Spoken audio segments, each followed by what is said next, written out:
Hey guys, Bear with Vegas Airsoft.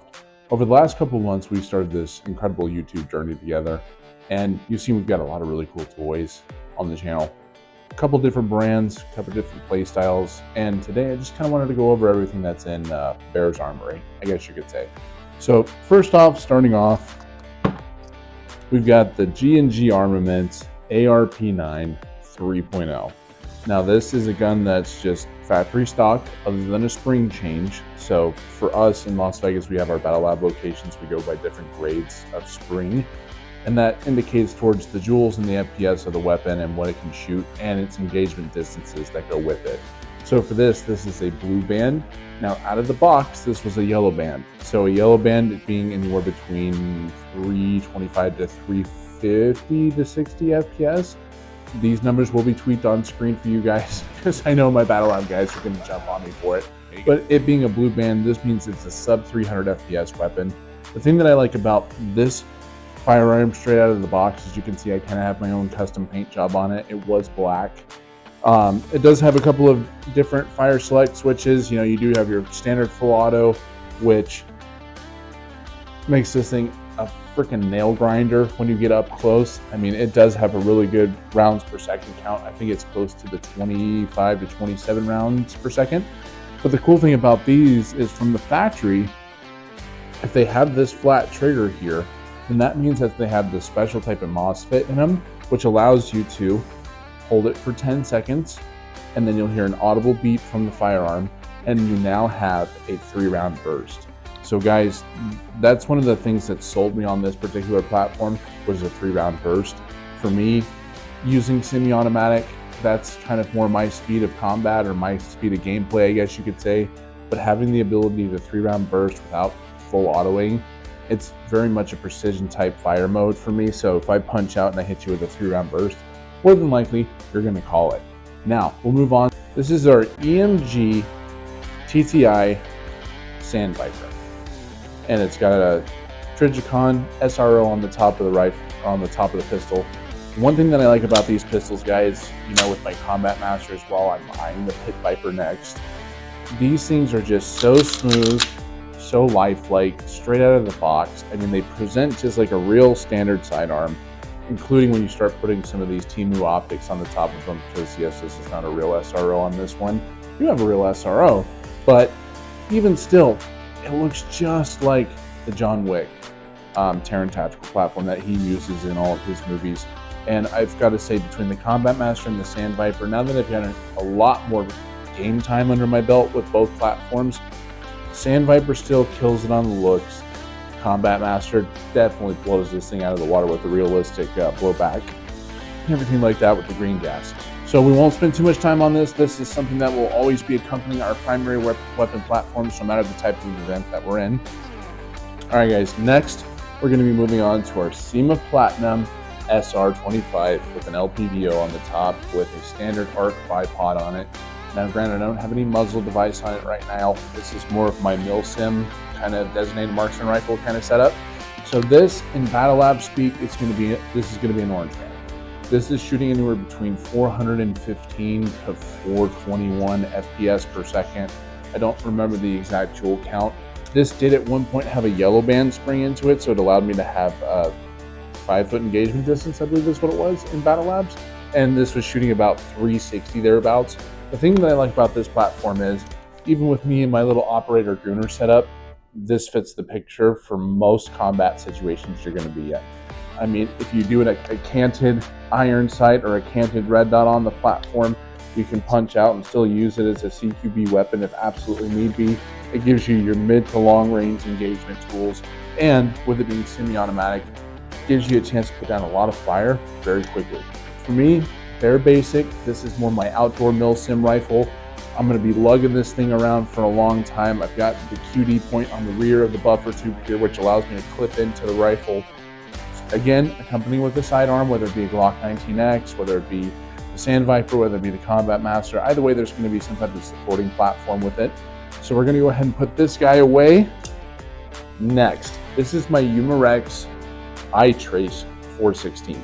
This is a yellow band in the Battle Lab classification. This thing is shooting anywhere between 360 to 370 FPS. This was the rifle that you saw recently at the Operation Lion Claw Flamingo event here in Las Vegas out at the old abandoned mall. This rifle was built with the show SEAL Team in mind. You guys know I absolutely love SEAL Team. You guys know I love AJ Buckley. You guys know I love all my guys on that show. It's such a well done piece of cinema, and you know, what better way to pay homage than to run what Dev Team does. So for me, the reason why I like this platform, it has a nice fatty handle in it. Again, everything in this rifle is completely bone stock. It's got the Holy Warrior holographic sight on the top of it. It's just got some minor little stubby foregrip on the front of it. It's a Daniel Defense stubby grip. And then you've got your true Mach compensator on the end of it, or yeah, that's a comp, it's not a flash hider. So anyways, guys, the reason why I have this rifle, this is my short to medium engagement distance. You know, again, it's a good CQB rifle. You can really punch the stock over the top as you're penetrating into a room. And also, you have a nice, very stable, open platform for you to be able to engage at distance. So for me, why fix something that isn't broken, right? Because, I mean, this thing is just so capable straight out of the box. And with it having the iTrace hop-up unit in it as well, any type of muzzle-bound tracer device on the firearm, which makes it that much more capable, I guess you could say, out of the box, keeping it dumb, stupid, simple. I got the FDE version. It does have a black version, but this FDE version just takes me so close to the SEAL Team guys. And again, when you do your cosplay out at a mil-sim and you're running a full dev crew kit, you tend to pull some eyes. But we're gonna move on to the next firearm. Now guys, this is my CYMA Platinum MP5. As you guys know, it's got the real lifelike bolt on it. It is a blue band in our Battle Lab standard. One of the things that I like about this firearm in particular is the weight that this has on it. This is a very sturdy, full metal AEG. It has the flat face trigger on it. It's a little bit wider than your standard flat face trigger, but for me, I feel this takes you back to the old school SEAL Team days. I'm talking about guys in Vietnam jungles or guys in jungles with green painted faces. I mean, this just gives you that real old retro classic special operations kind of vibe. If any of you guys have played the old, oh shoot, what's the game? SOCOM. If you guys have played the old SOCOM games, you would find that the MP5 was a relic and a good stable firearm platform in that game. And for me, it's utilized in just the same way. Close quarters, up close and personal, with it being a blue band, sub 300 means it can have the full auto capability, which is really utilizing the CYMA Platinum internal on this firearm. Again, you have just an 1.5 inch riser with some Amazon red dot on the top of it, guys. Dumb, stupid, simple. Unless you're having a really good built out fighting rifle, dumb, stupid, simple, for me, works best. And this thing, let me tell you, is a bullet hose. This thing, I think, has anywhere between 29 to 32 rounds per second when you fire this weapon at full auto. So with the heavy metal feel, with the real life-like metal stick mags on it, like I said, gives you that old school retro special operations vibe. And for me, this is one of my favorite guns in my collection.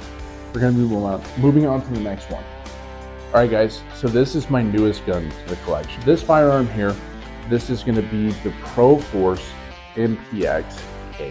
Now, granted, it's gonna have all the Terran tactical furniture on this firearm platform with the faux carbon fiber handguard on the firearm. And then you have the Daniel Defense stubby, I wouldn't even say this is a short grip. I would just say this is probably just a standard foregrip. It's got the flared mag well for that really aggressive reload on it. Again, 1.5 inch riser, red dot, some type of Mach style PEC unit, because a lot of these PEC units provide a lot better white light sources than your rail mounted light sources. So for me, I've just found that I've gotten more utility out of these types of attachments on these firearms. This is a Battle Labs yellow band. It has the Terran Tactical Buffer tube attachment on it. This is how you do your quick change for your spring. Now guys, I'm not very much of a techie person. You know I'm not a techie person. This is the first firearm that I've changed my own parts in with no help or guidance other than just fly-by-wire, feel it out. Now this thing, it is a very accurate firearm, probably because it exceeds the 14 inch mark. The barrel actually, the inner barrel actually extends all the way down the length of the handguard here. which is impressive because it does give it unparalleled accuracy at distance. And this would be, I would consider this a submachine gun platform.